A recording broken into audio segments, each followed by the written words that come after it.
This is the Psychcast by MDedge, where we bring you interviews with leaders in the fields of psychiatry and psychology, masterclass lectures, and relevant inspiration, with new episodes dropping on Wednesdays.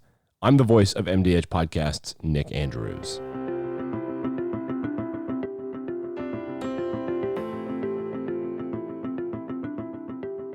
And I'm joined this week, as I always am, by Dr. Lorenzo Norris, the editor-in-chief of MDedge Psychiatry, and the host of this show. Dr. Norris, how are you doing? We're on COVID week 47, it feels like.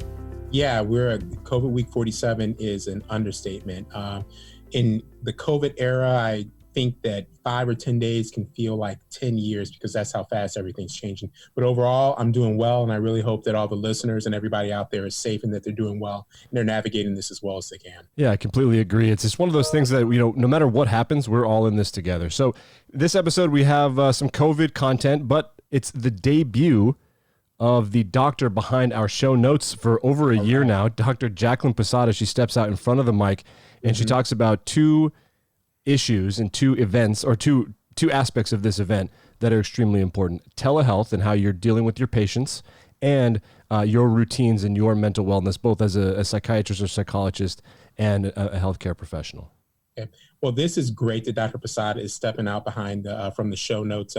Many of you who are longtime listeners to the Psychcast at this point in time know that when Dr. Posada came in, she added really a lot of professionalism in the form of the show notes. And really, she's on our editorial board for Clinical Psychiatric News. And what can I say, Nick? I mean, I kind of feel like a proud podcast parent of some sort. I mean, so Posada coming on board, I think everyone you're going to enjoy, and you're going to really like Dr. Posada. I've had the pleasure of knowing Dr. Posada at this point in time for 5 years. She is sharp, she is thorough, and she is engaging. So I have absolutely been waiting and pushing for this. So this is going to be good, and I'm encouraging everybody to listen to Dr. Posada. If you like the show notes, you're going to absolutely love Dr. Posada, like on the mic. Yeah, and honestly, she did such a good job. We are going to have her back. She was excellent. What a great debut. She had a little bit of stage fright, but we coaxed that out of her, and then she was a natural on the mic. So when it comes to these two topics, Dr. Norris, I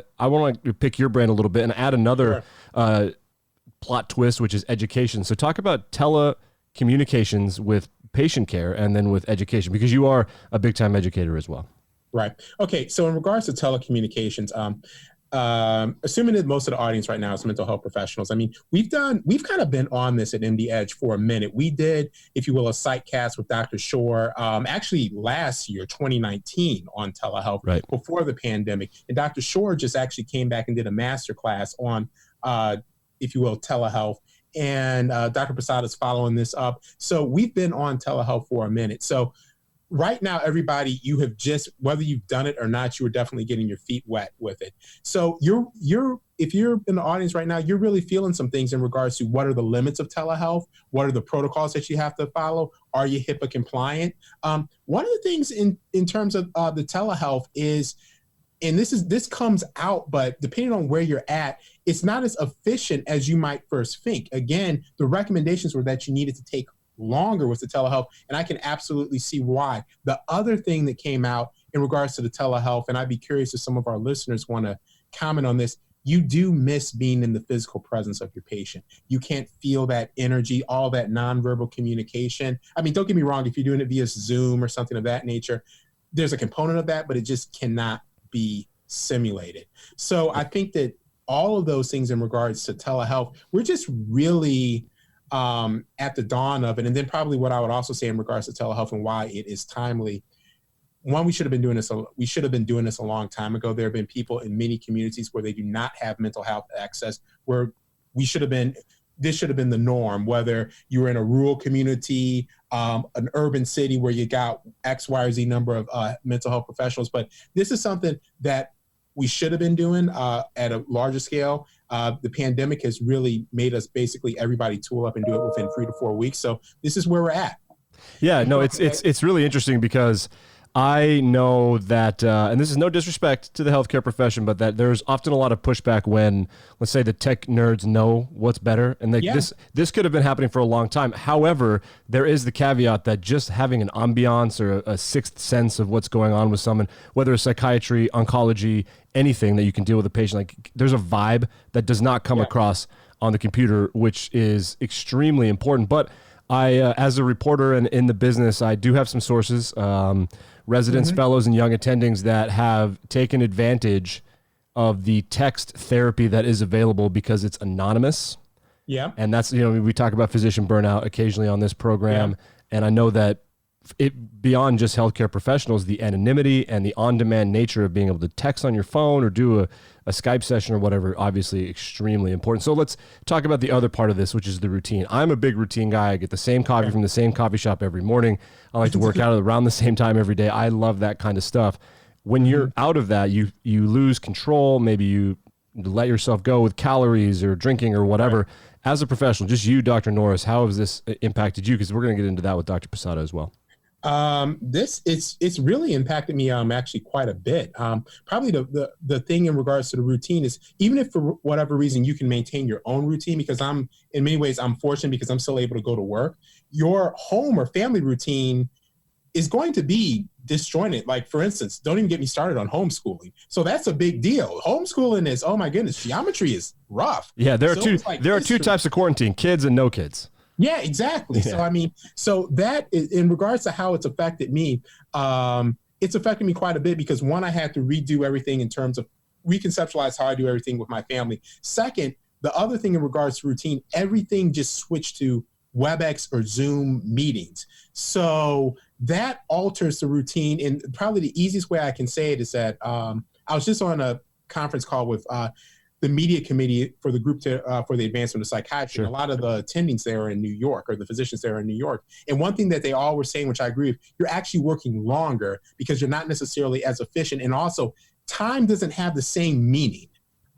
So if I can't speak for the other listeners, but there's been times when I've worked from home and I really had to wrap my head around it because if you don't put on your work clothes or stuff like that, like if you stay in your workout gear or something, then everything just becomes really weird. And like you can easily be up until 10:30 or 11 or something of that nature, and you're off your routine, which then makes you off your sleep, which is all bad.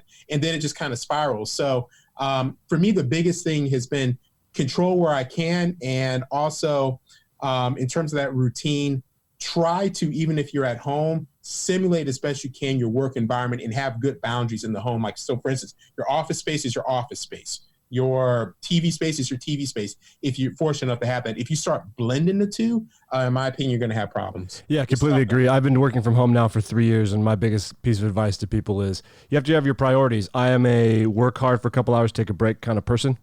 And so I work out every day around 11. But if you need to know yourself, and if your kids' education is their priority, if your patients are your priority, just make a list and try to do the best you can. Well, Dr. Lynne Gots is our guest this week. She talks with Dr. Jacqueline Posada, who's been behind the notes. It's her big debut.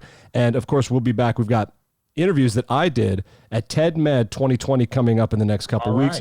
And of course, we're going to continue to cover the mental health fallout from COVID-19, which is something I'm sure we'll be covering for, frankly, years. You can read about all of this at mdedge.com/psychiatry. And this is the episode 113 of the Psychcast. Dr. Norris, it's the first time we've done this intro. I think this is going to become part of the program, and just check in with you before the show every time. Yeah, no, I think that this is great. I really look forward to it. And please, like, listeners, start throwing in suggestions. I mean, things that you want to hear about, things that you want to know about. Let Nick know, let us know. I mean, one of the advantages of MDedge is that we can actually get things out pretty fast, certainly if we need to. I mean, we're literally one WebEx or Zoom session away from getting out some material. The other thing is, let's make this happen. And particularly all those in different generations, because that was the other thing I wanted to chime in on, that a lot of this stuff in regards to the telehealth and the education, this generation of students and residents, they are very well equipped to do this because they grew up in it. So that's my final thing as I give everybody else a shout out. They have the tools to do this, and medical education is about time we kind of got our heads around this because they've been doing this for years. So it's about time for us to continue doing it and serving the people. So everybody be safe out there. Yeah, absolutely. You can email us at podcast@mdedge.com. Put Dr. Norris or Nick Andrews in the subject line, and we'll get back to you, and we'll put your stuff on the air, of course. Okay, coming up after this, please welcome Dr. Jacqueline Posada.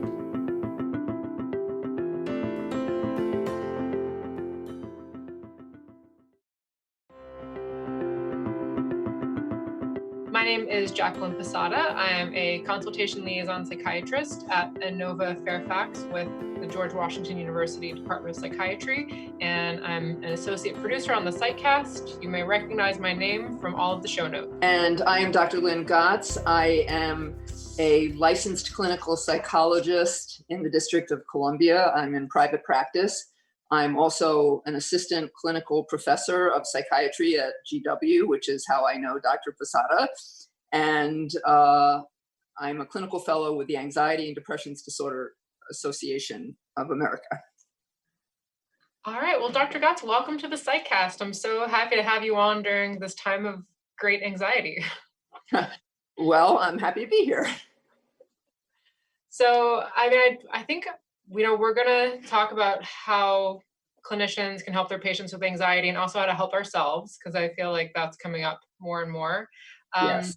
But I did want to talk to you first about transitioning your practice to teletherapy, because I know that is it causes a lot of concern for providers, and you were 100% in person and now you're 100% teletherapy. So if you could tell us about that, I'd want to hear about your experience. Sure. So it's been a learning curve. And if you had talked to me 4 weeks ago, I'm now on my 4th week of practicing remotely, it would have been a different story. I was really anxious about how this was all going to work. And I was trying to get up to speed with informed consent and sending all of my patients that kind of information. I had already used a HIPAA compliant telemedicine platform.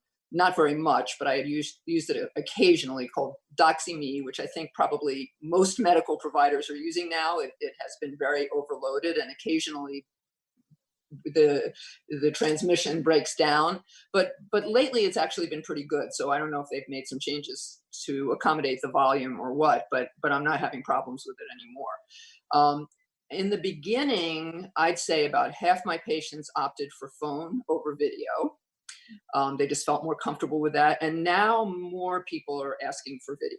So it's just getting to be easier for me, and I think for my patients as well. I did have some concerns about things like insurance, whether I'm a fee-for-service provider, but my patients submit to insurance for reimbursement, and a lot of insurance companies were not reimbursing for telemedicine, and then Medicare and Medicaid are reimbursing. And so now I think a lot of the private insurers have followed suit. But I had to inform all of my patients that they might not get reimbursed. In addition to that, I had some concerns about licensure, which are still unresolved. And I've spoken to a few colleagues, including some psychiatrists. One who said that she tried to contact a couple of state boards about getting provisional licensure and was not able to get through to them. I tried to I'm licensed in DC and Maryland, but not in Virginia. And I tried to contact the Virginia Board of Psychology, and their voicemail box was full. And so what I've seen online is that, and this was a couple weeks ago, so it may have actually changed, that Virginia was still not waiving their jurisdictional requirements, but they weren't going to do anything if somebody practiced and was not actually licensed in Virginia. I have chosen, and this is just a personal decision, not to read about all of this because it makes me very anxious. And so I've decided that this is continuity of care and it's important to my patients, and I'm not going to worry about that particular detail. It sounds like you're setting an example for boundaries, which we all need to practice during this time of news overload. Well, I wouldn't recommend necessarily that somebody follow my lead on that, but people have to be comfortable with what they're doing, and that's what a few of my colleagues also are doing, I think.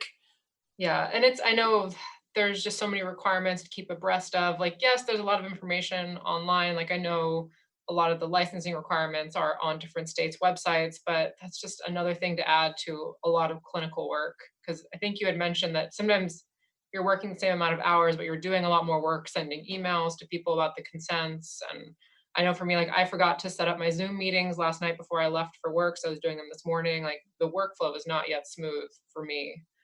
No, it's a big transition, and I'm finding that I'm working harder and longer, but my patients also are talking about that working from home, it's harder to set boundaries. Bosses are emailing at 11 o'clock at night, and there's no clear distinction between work and home when you're working at home. Yeah. Well, I think that's a good transition because I want the audience to know more about you as you start to advise us. So for everybody who's not really familiar with CBT and or cognitive behavioral therapy, and also what you do, cognitive behavioral therapy for OCD and also acceptance commitment therapy, could you tell us more about those therapies and why they're special, and also why you're recommending a lot of them now? Well, CBT is the only evidence-based practice for OCD and many other anxiety disorders. And when we talk about acceptance and commitment therapy, or ACT is the acronym, that is a third wave cognitive behavioral therapy. I imagine that some ACT therapists would take issue with that, but it came out of CBT. And I don't consider myself an orthodox ACT practitioner, but I use a lot of the ACT techniques. So the acceptance and commitment piece of it is mindfulness and acceptance of what is, things that we can't change, which is very relevant to what we're going through now. Yeah. And commitment to valued actions. So using your values as guides. And that, I think, is a really useful framework. It's also a way of doing OCD treatment when we're talking about thoughts that people can't control. So the whole idea is not that you're trying to have people eliminate anxious thoughts or obsessional thinking. It's to be able to accept that they're there and work alongside them. Yeah, that sounds extremely relevant to now, since it seems like there's not much we can change.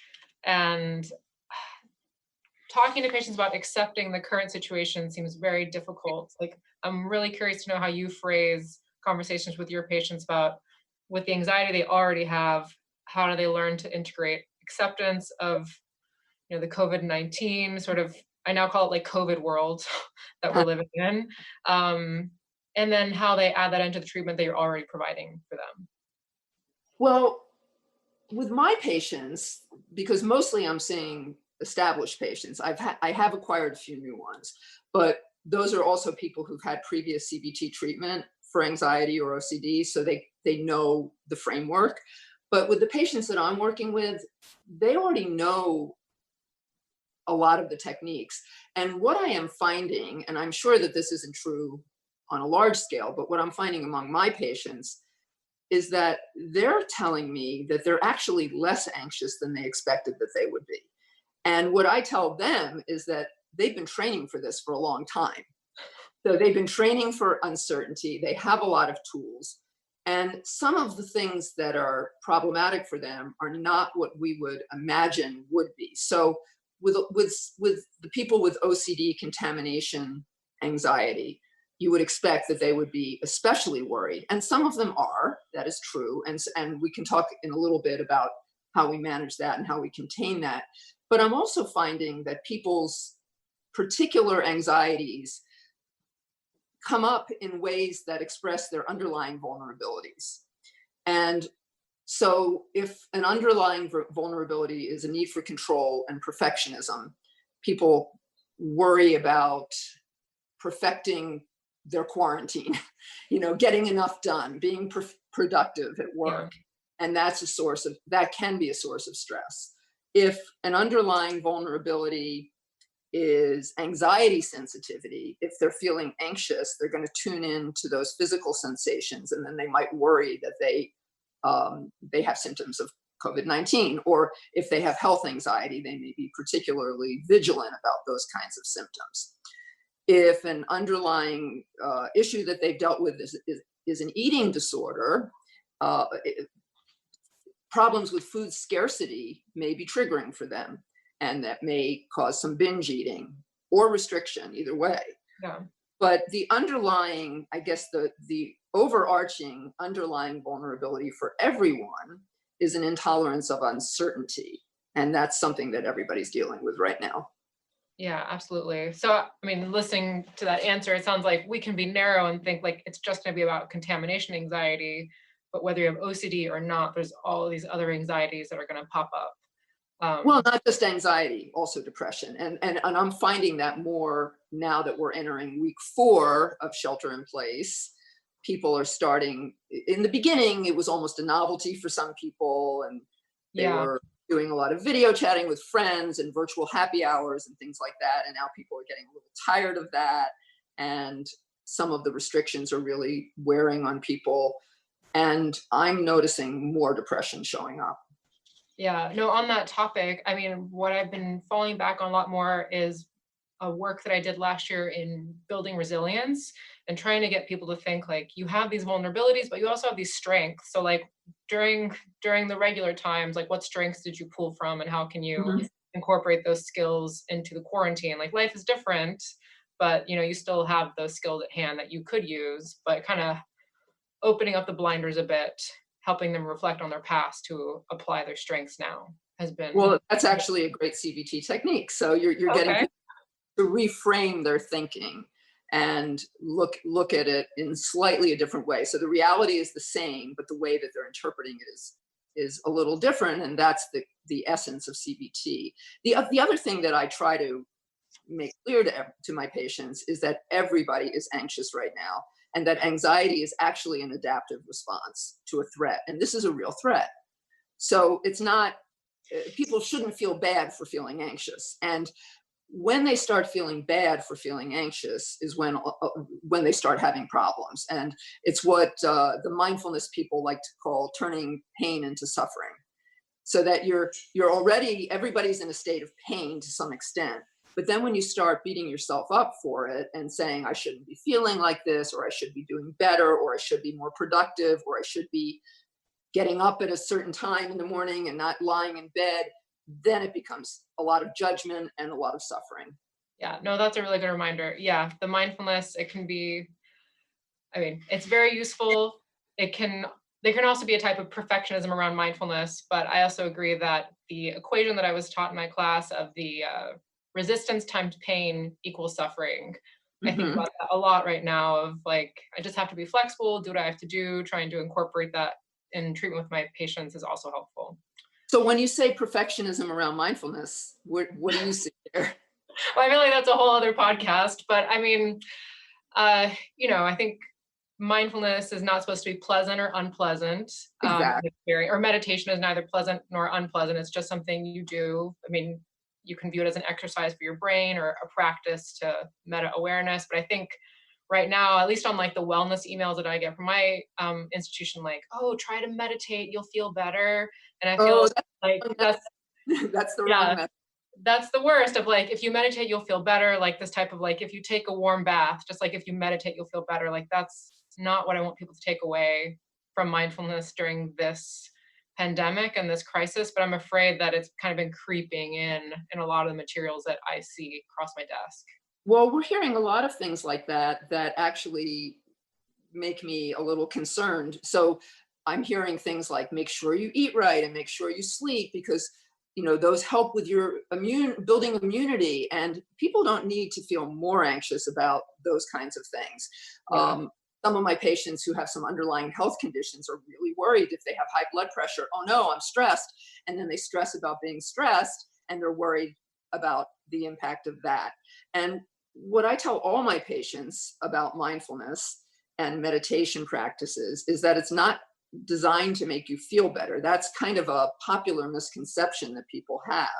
It's really a tool for distress tolerance. So if you're feeling bad, you're allowing yourself to feel bad, but kind of get a little distance from it, or to use the ACT term, to defuse from it.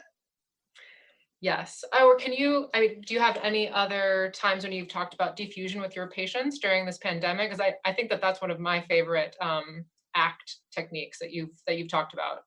Yeah, I mean, I use it a lot. I don't call it diffusion, but I use it with my OCD patients. And there are different ways of doing it.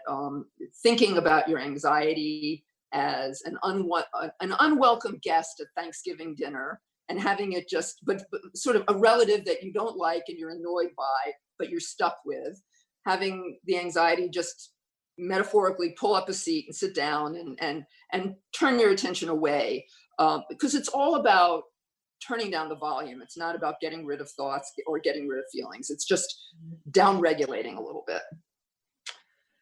Yeah, and I think maybe that's a good transition to talking about some of the techniques. You mentioned some of them, but we'll put it in the show notes, the blog that you wrote for NAMI, and also the blog post you have on your own website, maybe some techniques for helping people turn down the volume, distract themselves from their annoying relative or their anxiety. Because I think, I know I'm looking for a lot of concrete examples on what to tell patients and even what to tell my friends. Okay, so in terms of managing anxiety around this horrible situation that we're all going through, what I think you can tell everybody, and not just people with OCD, is to come up with what we would call in OCD treatment a response prevention plan. So exposure and response prevention are the gold standard treatments, non-pharmacological treatments for OCD. And what that means, the response prevention piece is trying to contain compulsive behaviors or compulsive thought responses, and eventually doing exposure, meaning creating triggers. Now, I don't think and I tell this to my patients, we don't need to create more exposures right now, because life is an exposure. And so if one way to look at it is, this is an opportunity to practice. And that's a way of reframing it a little bit. But the response prevention piece of it is really important. So looking at the kinds of reassurance-seeking behaviors that people do, and some of those behaviors, unfortunately, well, not unfortunately, but they are behaviors that are being recommended by public health officials that we have to comply with. But there are ways of complying with them without making, if somebody has OCD or just anxiety or health anxiety, making it worse. So for example, we are all being told to wash for 20 seconds. Mm-hmm. And if somebody has OCD, contamination worries, they are very likely, well, the guideline actually says wash for at least or a minimum of 20 seconds. Well, that's an ambiguous word. And somebody with OCD is going to take that ambiguity and think, well, if it's a minimum, then I should do more. Or they might wash for 20 seconds and then they might doubt that they actually washed for 20 seconds. Did I really count it? Did I lose count? Did I sing happy birthday once and not twice? Or whatever it is that they're doing. And so they would wash again. And the recommendation would be just wash for 20 seconds. And if you have doubts, it's not likely, it's a slim possibility, but you should try to stick with the plan. The same goes with wiping down surfaces. And I've actually been struggling with what to tell people because unfortunately recommendations keep changing, mask recommendations and guidelines changed. And so sometimes we don't know what to believe, but going to a credible source is helpful. And I found myself falling prey to a lot of these anxieties that I'm not a contamination anxious person in general. I don't worry about those things. I don't wash my hands excessively. I may have other anxieties related to professional competence or the way I'm doing my job, but contamination is not a typical anxiety that I experience. However, now it's been ramped up, and it's really good for me to share that with my patients because it's a great example of how doing more compulsive behaviors actually makes you more anxious. Because in the short run, it's what we call negative reinforcement from a learning perspective. Negative reinforcement is removing the aversive experience, which is the anxiety. And it may only remove it for a very, very short period of time, maybe only 5 seconds, but it's enough to make us keep doing the behavior. And so I'm finding that 3 weeks ago, I didn't have any worries about bringing groceries home. And the other day I went to the grocery store and it was a traumatic experience. And I found myself on the verge of a panic attack. There were very few items that I was looking for on the shelves. So I was feeling like I was shopping in Soviet Russia or something. And the scarcity mentality took over. And it was unsettling. And after that, I started to research online deliveries. Also not very satisfying, because I did get one. It was hard to book. And then the stuff that I ordered didn't come. And so all of that, kind of adds to it. But I found myself wiping down my groceries with Clorox, and then got upset because I ruined a really nice shirt because the Clorox dripped on it. And it was just an overall unpleasant experience. But I subsequently have done some reading, and there's a really good resource, at least that I found. Okay. Lopez, who's a writer for Serious Eats. He has a book called Food Lab, and he is trained as a biochemist, I think, from MIT. He also has a restaurant in San Mateo, California. And so he knows a lot about food science, and he did a lot of research, and Serious Eats has posted the studies on food safety and transmission and so on and so forth, which I found very helpful. I could not find anything on the CDC site about how to treat groceries. And I don't know if they've subsequently posted anything. I don't think so. But he talks about, viruses and viruses degrading over time, and that there is no evidence so far, although everything is changing by the day, that there is transmission by touching groceries. People are, and apparently, and I saw this somewhere else, there was some MD who posted a video that went viral on Facebook, and this is how a lot of people are getting their information about how you should wash your groceries in soap and water. There's also one from an Italian random person who says wash your groceries in a wash your produce in a Clorox solution. And people are going to start getting toxicity. Also, leaving your groceries outside for 3 days, which could cause some foodborne illnesses and stuff like that. So the thing that was helpful to me, even though I was a little bit overboard, I did wipe stuff down, was that even though they can detect the virus on some surfaces for 3 days, the viral load degrades over time, and that people are not likely to get sick from it. Ooh, so, but it sounds like you may also be falling into the trap of reassurance. Well, yes, but you can call it reassurance, or you could call it information seeking. Okay. So I'm not telling myself that I absolutely wouldn't get sick, and I do still feel a little uneasy, but in the interest of practicing what I preach, I'm thinking, well, okay, I don't need to wipe everything down. And what I do need to do, which seems to be a fairly consensual position, is that when I remove something from, like, produce from a plastic bag that somebody else might have bagged, I wash my hands. Yeah. And that's, and then I wash the stuff in water. Yeah, no, I mean, it's true. It's both the changing guidelines, but also the environments that we move in and out of. Like, I'm currently working in a hospital. So, I mean, I'm wearing this mask all along. Everybody else is wearing masks. It's really off-putting. So it already makes work kind of unpleasant. Sure. But then when I go home, I say, like, okay, I'm going to take a walk. I don't want to wear a mask. And then, like, everybody else is wearing a mask while they're on the sidewalks. And there's the social pressure. Exactly. It's a social pressure that, like, I'm trying to take care of my mental health and do what I think is right based on their recommendations. And then, I get on Facebook or public, and I don't know how to deal with it. So I'm curious, or how do you not going on social media? I mean, there's a lot of shaming that happens. And again, I mean, we're being told to wear masks. I wore a mask to the grocery store. I do not wear a mask when I walk my dog, because it's the only time of day that I feel normal. And I'm living in a suburb, not the city, so I can keep a distance. I stopped going to my local pond 2 blocks away because there's too many people on the path, and we can't keep an adequate distance. And somebody in my neighborhood Facebook group today just wrote about asking people to walk one way so that they don't have to pass people, which I thought was an interesting suggestion. But I'll go to the pond at 7 a.m. when nobody's out, and then I'll walk somewhere else later on. But I think everybody has to do things that are reasonably comfortable. But back to the guidelines that I tell my patients, the social media piece of it is really hard. And if somebody has social anxiety, they're going to be particularly vulnerable to potentially being shamed by other people or judged by other people. Or if they go to the grocery store wearing a mask, feeling stupid wearing the mask, but also feeling uncomfortable not wearing one, if other people are going to look at them in a funny way. So there's a lot, and the social anxiety comes out a lot also, I think, with video calls, because people don't like seeing themselves.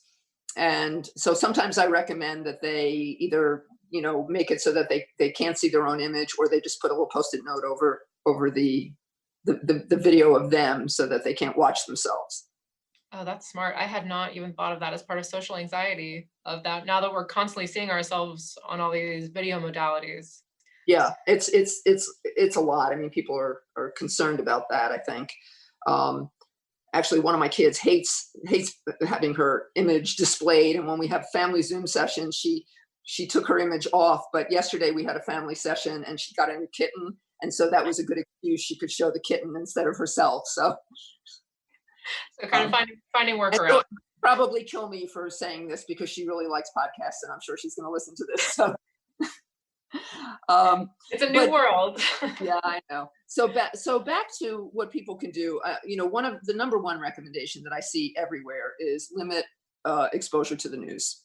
And the guidelines that I'm seeing are no more than an hour a day, and only from one or two reputable sources. So don't get your information from Instagram or Facebook or whatever, those kinds of things. You want to go to the CDC, Johns Hopkins, those sites. Because when we start reading the news, bad stories sell the news. And so they're going to be putting up all the bad outcomes, all the famous people who've died. And those are the kinds of things that really can create anxiety. The other thing that I like to remind people is that anxiety is the most contagious emotion. And so if other people are feeling anxious, you're going to pick up on their anxiety. I really like that. Yeah. I mean, I've heard this called as like the pandemic is now, anxiety is a new pandemic. Right. But it's probably even more contagious than coronavirus. Yeah, I think it probably is. And I think we're going to begin to see more of that down the road. So, and another thing that I think that is really important for people to do is to set up some kind of routine, and not make it rigid or inflexible, but to have a regular waking time and a regular going to bed time, because I see all of those kinds of boundaries getting blurred. And, maybe take a break and have lunch, or go out for a walk if you can. Those are important things to be doing right now, when, we're sort of cooped up inside. Yeah. And I think you had also mentioned, which I really liked, like if somebody's working at home and that's new, making sure that when you wake up, you get dressed into nice clothing or business clothing. Don't stay in your pajamas, and kind of things that you can do at home to make you feel like you're still going to work, and not just it's all one day of work and rest, just kind of blurred together. Yeah, I mean, even if you're only dressing from the top up, right? And something nice. But I have one patient who came up with a great idea. She's doing Rent the Runway so that she can look forward to getting clothes that are different that she can try on. And making sure that you take a shower, and, if you normally fix your hair and you do your makeup or whatever, those are important things to keep up. So I think we'll do just a couple more questions, but one that actually came to me yesterday from a colleague. I got consulted, and now I want to pass it on to you and see if you can help me. Is I have a friend who's treating a woman who has OCD and panic disorder and is a healthcare worker. And so she's really struggling with a lot of both the contamination, but kind of keeping, rest and work separate. And she's been having panic attacks at work from the contamination. So I know it's kind of a curveball, but like, just if somebody came to you with that, like, do you have any kind of recommendations that come to mind from that type of story? Well, in the past, before all this, I have worked with healthcare workers who've had contamination worries. I worked with somebody who worked in a pathology lab, and she was very afraid of HIV. And she had a lot of rituals that were beyond what the hospital recommended, which made her more anxious. So instead of wearing one layer of gloves, she would wear 3. And, she wouldn't touch things, and she would wipe down her phone. Now, of course, now we're being told to do this, with disinfectant wipes when she came home, and she wouldn't wear work shoes into the house, which of course, sometimes some people are being told to do that. I don't know what hospitals are recommending now, but what I would recommend to the person that you're talking about is to try to follow the guidelines that are being recommended, but not to go overboard. Okay, no, that's fair. Yeah. So maybe, and I know like my workplace is sending out specific recommendations for how to decontaminate when I get home. So, I mean, healthcare workers can follow those. And as we had discussed, like there's different, like if you're just going to the grocery store, you don't have to change on your way in. But if you're a healthcare worker, there may be different There may be a guidelines. reason to do that. Yeah. I mean, Yeah. I watched a video by, and I don't remember the name of the guy, but he was a Cornell Weill intensive care doctor. And he said that even as an intensive care doctor, these are the things that he recommends, which are basically wash your hands. Wash your hand. You don't need to wear gloves when you're touching the doorknob of your apartment building. Just wash your hands and don't touch your face. Those are the big guidelines. Okay, that's reassuring. And that you don't need an N95 mask unless you're doing a procedure where people are going, if you're intubating somebody, you need the mask. But just for being in a room, you don't need to do that. And I think, I'm sure that the hospital is sending out strict guidelines for what people need to do, right? Yeah. That's its own source of anxiety, but I'll manage I'm that. sure. Are they changing all the time? Yes, they are changing all the time. And I know it's to the most recent evidence, but it kind of it's a double-edged sword because I know it's to help keep me safe and keep my patients safe. But then as it changes every day, I just come home feeling like a little less prepared on how to deal with the pandemic. So, and a little more anxious. And yeah. I mean, and ultimately, and I tell my patients this, I am not a public health expert and I am not an MD. And so I defer to those people for recommendations. I mean, before BC, before Corona, I would have I did a lot of exposures with people who had contamination worries where I would have them touching the soles of their shoes and touching their faces, or touching the doorknob to my office and rubbing their faces. If I were actually in an office, I wouldn't be doing that now. Right. And so, yes, your practices have to change to keep up with the current times, but there are still ways for people to feel plenty of uncertainty and plenty to allow for the uncertainty and to allow for the anxiety, which is what we try to do in this kind of treatment without, compromising safety. Yeah. Well, maybe we can close with some of your thoughts on self-compassion and anything. I mean, I know you mentioned Christine Neff in your blog post on NAMI, but I think that that's a really important part of ACT and, acting according to our values. So yeah, I'd love to hear what you have, like kind of how you're applying that in this time after coronavirus. So I think one of the things that I emphasize with my patients is to lower expectations. And that doesn't mean, and it's especially hard for perfectionists to accept this, that doesn't mean accepting that you're going to be doing sloppy work or, not keeping up to your usual standards of quality. But in terms of volume, I think what some people have told me is that in the beginning, their bosses told them, or the expectation was that they were just going to do business as usual. And it's not possible. There's too many strains. People are exhausted. And so to kind of accept that maybe the volume of work that you're doing is going to be less. But that's part of the acceptance piece of it.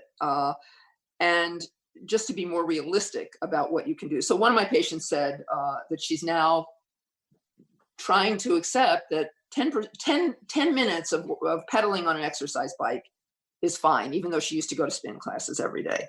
If she can get herself to do just 10 minutes, that's great. And I think everybody needs to try to lower the bar a little bit in that way. Yeah, I agree with that. And just to echo it again, like I think social media, it has been helpful for connecting. But I know, there's a lot of posting of what's happening and people are exercising more, cooking more, doing whatever during the quarantine. I know I'm getting also emails every day from my gym as sort of like customer engagement. And kind of trying to, I think like you said, keep expectations realistic for what's happening. And I'm trying to remind people that just because they're home doesn't mean they're on vacation. Well, that's for sure. And I was just talking to one of my neighbors from across the yard, quite a few feet across the yard, and she was saying that, she doesn't have any free time, and I find that I don't have any free time. I don't feel like reading a book at night because it's just mentally draining, and so it's not like we suddenly have all this extra time to take on these projects. But as far as self-compassion goes, well, a couple of things. One is I think that we as professionals need to get support from other professionals who are going through the same thing. And I've reconnected with a few people. I have a friend that I went to grad school with, and she's practicing in Chicago. And it's been really helpful to share some of these things with her. And we've traded informed consent agreements and things like that. Because we are the repository of everybody else's distress. And so because anxiety is so contagious, we're going to feel it. And I don't think we should feel like we're immune to it or should be immune to it. So that's one thing. In terms of self-compassion, there is a huge body of literature about the benefits of self-compassion practice, which is basically a meditative practice for all sorts of things like PTSD and anxiety and many, many conditions. And the person who has done a lot of the research is Kristen Neff from the University of Texas in Austin. And she has a website, she and Chris Gerner, who's at Harvard, they have an association. I can't remember the official name of the association, but it's on their website, which is self-compassion.org. Okay. And she has self-compassion meditation practices. And then she has a page with all the literature and all the research on self-compassion research. So looking for an evidence-based approach, you can get a lot of information from that. But part of the self-compassion, well, there's several steps to the self-compassion approach. The first one is recognizing that you're suffering, which is, I think, hard, especially for us as healthcare professionals to do. We too are suffering. And the second step is to connect with the common humanity, which maybe now is a little easier than it has been in the past to say everybody in the world is. And the third step is to just kind of hold that, and be compassionate to yourself and basically offer yourself words of kindness, which can feel a little sappy. And she has ways of customizing it. It's kind of an offshoot of the Buddhist meditative practice called metta, M-E-T-T-A, which is loving kindness meditation. And those are some phrases like, may I be well, may I be happy. And you extend that to yourself and then to loved ones and then to the world at large. But you can customize the self-compassion to say, I'm okay, or, I can handle this, or whatever message feels authentic to you. And she has ways of doing that. And I think that can be very helpful in terms of acceptance. Okay, I really like all those suggestions. So I'm going to close the podcast by saying that I hope everybody, when you get off this podcast, you connect with a colleague, you realize that you are suffering. And I'll also put some links to what you suggested, both the website and also try to find a good self-compassion practice to put into our show notes. Okay. So that people can try it out for themselves and, cultivate that compassion for themselves and hopefully help them, provide the care that their patients need too. And a couple other resources, if you want to put them up. Yeah. The IOCDF, the International OCD Foundation, is putting up a lot of town halls and also video content and also articles from their experts about OCD and managing that during this time. And ADAA, is also has lots and lots of resources from their members. So there are a lot of articles there that people can find. Yeah, we'll definitely link to those in the show notes so people can find them connected to this podcast. Okay, great.